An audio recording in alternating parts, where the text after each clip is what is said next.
ഒരാളെ കുറിച്ചറിയാൻ അയാളുടെ കൂട്ടുകാരെ കുറിച്ചറിഞ്ഞാൽ മതി എന്ന് പറയാറുണ്ട്.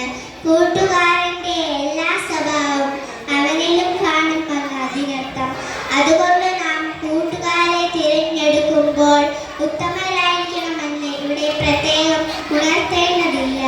തെറ്റിലേക്ക് നയിക്കുന്ന കൂട്ടുകാരുണ്ടായാൽ നാം നശിക്കുമെന്ന് ഓർക്കുക.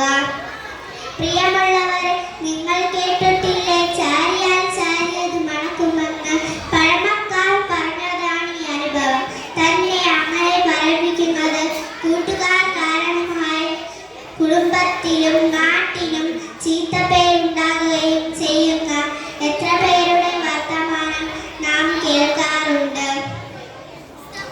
ആയതിനാൽ ഈ സമയത്ത് എനിക്ക് നിങ്ങളോട് ഉണർത്താനുള്ളത്, നാം നല്ല കൂട്ടുകെട്ടും ചങ്ങാത്തവും സ്ഥാപിക്കണം. എങ്കിലേ നമുക്ക് നല്ലവരായി തീരാൻ സാധിക്കൂ. ഇത്രയും പറഞ്ഞുകൊണ്ട് എന്റെ കൊച്ചു പ്രസംഗം ഇവിടെ അവസാനിക്കുന്നു. അസ്സലാമു അലൈക്കും.